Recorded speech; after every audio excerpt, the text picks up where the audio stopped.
तो दोस्तों आज हम फिर से आपके लिए लेकर आए हैं देश दुनिया की सभी ताजा बड़ी खबरें फटाफट इस वीडियो में आपको बताने वाले हैं। तो वीडियो को अंत तक जरूर देखें। अगर आप भी मानते हैं कि तबलीगी जमात के मौलाना मोहम्मद साद पर जो भी मीडिया ने आरोप लगाए हैं वो झूठे हैं, तो हमारी वीडियो को लाइक करके अपना समर्थन जरूर दर्ज करें और कॉमेंट करके हमें बता।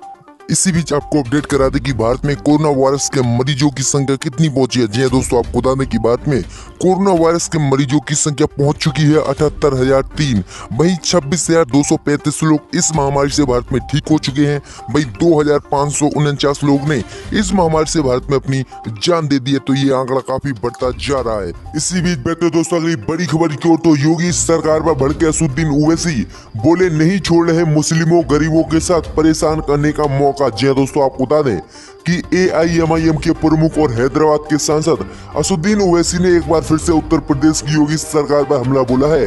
असदुद्दीन ओवैसी ने उत्तर प्रदेश की योगी सरकार पर मुस्लिमों को परेशान करने का आरोप लगाया है। असदुद्दीन ओवैसी ने ट्वीट कर कहा कि यूपी सरकार मुस्लिमों और गरीबों के लिए क्यों कुरुख होने का मौका नहीं छोड़ रही है। वह कहते हैं असदुद्दीन ओवैसी कि जब जब कोरोना टेस्ट में निगेटिव आए तबलीगी जमात के लोगों को दिल्ली और मध्य प्रदेश की सरकार छोड़ सकती है, तो फिर उत्तर प्रदेश सरकार उन्हें रहने के लिए क्यों मजबूर कर रही है। आगे असदुद्दीन ओवैसी ने कहा कि अक्षमता और सांप्रदायिकता की कीमत जिन लोगों ने अभी तक जन्म नहीं लिया है उनको भी चुकानी पड़ रही है।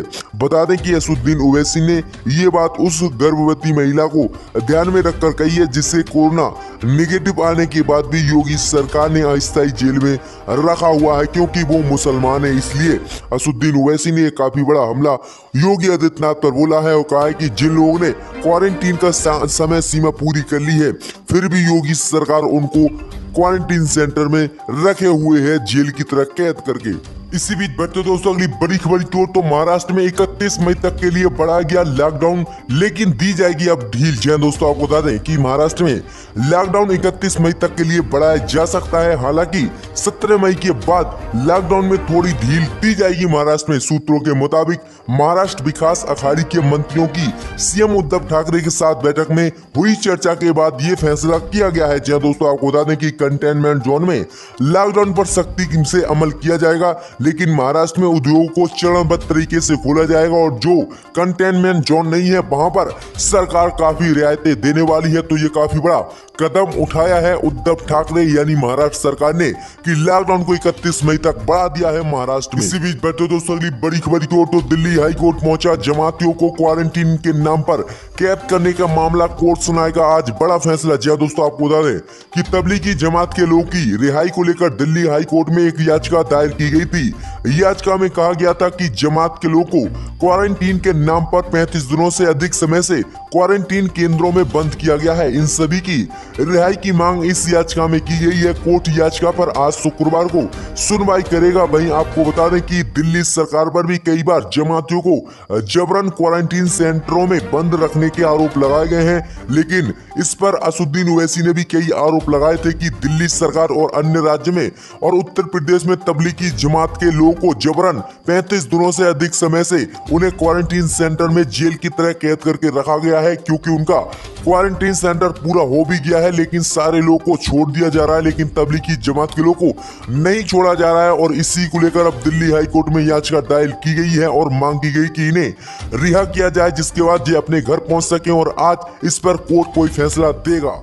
इसी बीच बढ़ते दोस्तों अगली बड़ी खबर को, तो PM केयर फंड में आए अब तक 3100 करोड़ रुपए प्रवासी मजदूर पर खर्च होंगे 1000 करोड़ रुपए। जी दोस्तों, आपको बता दें कि प्रधानमंत्री मोदी ने कोरोना संकट को लेकर बनाए गए PM केयर फंड पर आज जो है बड़ा ऐलान किया है। प्रधानमंत्री मोदी ने जानकारी दी है कि अब तक PM केयर फंड में 3100 करोड़ रुपए आए हैं। वहीं प्रधानमंत्री मोदी ने इसकी देश को जानकारी देते हुए बताया है कि 3100 करोड़ रुपए में से 200 करोड़ रुपए वेंटिलेटर खरीदने के लिए इस्तेमाल किए जाएंगे।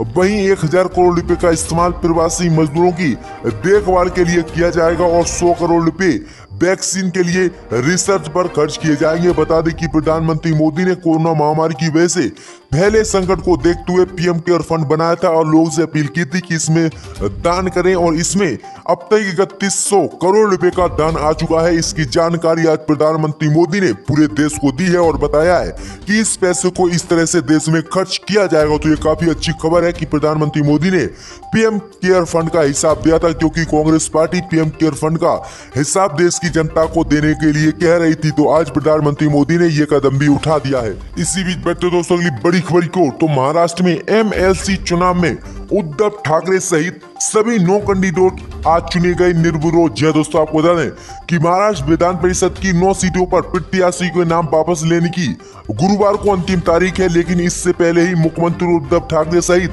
सभी 9 उम्मीदवार निर्विरोध चुने जाने के रास्ते साफ हो गए हैं। इस तरह से चुनाव आयोग शाम तक निर्विरोध निर्वाचित होने वाले प्रत्याशी को सर्टिफिकेट दे देगा। तो ये काफी अच्छी खबर आ रही है कि ये उद्धव ठाकरे भी इसमें शामिल हैं और उद्धव ठाकरे भी निर्विरोध चुने गए हैं। अब मुख्यमंत्री पद पर उद्धव ठाकरे बने रहेंगे। इसी बीच बढ़ते दोस्तों अगली बड़ी खबर की ओर, तो केंद्र की मोदी सरकार की ओर से उठाए गए कदम ईमानदारी से लागू करने की होनी चाहिए कोशिश, मायावती। जी दोस्तों, आपको बता दें कि बसपा सुप्रीमो मायावती ने बृहस्पतिवार को कहा कि अर्थव्यवस्था में सुधार के लिए केंद्र की ओर से उठाए गए कदम जमीन पर ईमानदारी से लागू करने की कोशिश होनी चाहिए। मायावती ने ट्वीट कर कहा कि अभूतपूर्व कोरोना लॉकडाउन के कारण देश की चरमाई स्थिति, अर्थव्यवस्था व ध्वस्त अर्थव्यवस्था में सुधार के लिए केंद्र ने जो भी कदम उठाए हैं, जो भी आर्थिक पैकेज की घोषणा की है, उस पर विश्वास करते हुए बसपा का यही कहना है कि इसको जमीन व ईमानदारी से प्रदेशों में लागू करने की जरूरत है, जिससे कि सभी लोगों को इससे फायदा हो। आगे उन्होंने कहा कि साथ ही लाचार एवं मजलूम करोड़ों प्रवासी मजदूरों के लिए 1000 करोड़ रुपए की मदद की घोषणा की गई है। इस राहत पैकेज में वह यूपी जैसे अति अप्रवासी राज्यों को सीधे मिलने चाहिए। मायावती ने कहा कि ताकि उन लोगों के लिए अपने गांव पर खड़े होने का वास्तविक सहारा बन सके व गरीबों एवं प्रवासी मजदूरों को आगे पलायन करने हेतु विश्व न होना पड़े। तो ये काफी बड़ी बात कही है उन्होंने कि जो भी केंद्र की मोदी सरकार की तरफ से जो है आर्थिक पैकेज की घोषणा की गई है, वो राज्यों में ईमानदारी से लागू हो और उससे किसी तरह की धांधली ना हो। इसी बीच बढ़ते दोस्तों अगली बड़ी खबर की ओर, तो बाहर फंसे बंगाल के लोगों के लिए चलेंगी 105 अतिरिक्त ट्रेनें, ममता बनर्जी ने किया ऐलान। जी दोस्तों, आपको बता दें कि कोरोना संकट के बीच देश के अलग अलग हिस्सों में लाखों संख्या में प्रवासी मजदूर फंसे हुए हैं और इन्हें बंगाल वापस लाने के लिए ममता बनर्जी ने 105 अतिरिक्त ट्रेनें चलाने का फैसला किया है। इसकी जानकारी ममता बनर्जी ने ट्वीट कर दी है और ममता बनर्जी ने कहा कि जो भी बंगाल के लोग और अन्य राज्यों में अलग अलग फंसे हुए हैं, उनको वापस बंगाल लाने के लिए देश में 105 ट्रेनें चलाई जाएंगी, जिसके तहत उन्हें वापस लाया जाएगा। तो ये काफी बड़ी घोषणा की है ममता बनर्जी ने, लेकिन ममता बनर्जी ने अभी ये नहीं बताया है कि ये ट्रेनें कितनी तारीख से चलने वाली है। लेकिन ममता बनर्जी ने ये जानकारी दी है कि देश में 105 ट्रेनें बंगाल के प्रवासी मजदूरों को बंगाल लाने के लिए देश के अन्य राज्यों में भेजी जाएंगी। तो ये काफी बड़ी जो है घोषणा की है ममता बनर्जी ने। इसी बीच बढ़ते दोस्तों अगली बड़ी खबर की ओर, तो वित्त मंत्री निर्मला सीतारमण ने आज राहत पैकेज के दूसरे चरण की घोषणा। जाने किसे क्या मिला। जय दोस्तों, आपको बता दें कि रेहड़ी वालों की मदद को आगे आई मोदी सरकार, 5000 करोड़ रुपए का फंड जारी किया है मोदी सरकार ने। वहीं जो है जमीन पर लोन लेने वाले किसानों को मिलेगा ब्याज में 2% की छूट। वहीं प्रधानमंत्री आवास योजना के तहत प्रवासी मजदूरों को कम किराए पर उपलब्ध कराएगी मकान मोदी सरकार। वहीं आपको बता दें कि अब प्रवासी मजदूर देश के किसी भी कोने में जाकर राशन डिपो से अपने हक का राशन ले सकते हैं। वित्त मंत्री निर्मला सीतारमण ने आज ये की है घोषणा। इसी बीच बढ़ते दोस्तों अगली बड़ी खबर की ओर, तो अपनी ही पार्टी की सरकार के खिलाफ आरएसएस का मजदूर संगठन वीएमसी 20 मई को करेगा बीजेपी के खिलाफ राष्ट्रव्यापी विरोध प्रदर्शन। जी दोस्तों, आपको बता दें कि राष्ट्रीय स्वयंसेवक संघ आरएसएस से संबंध भारतीय मजदूर संघ बीएमसी ही अपनी पार्टी भाजपा के श्रम कानून के संबंध में लिए गए फैसले के खिलाफ खड़ा हो गया है।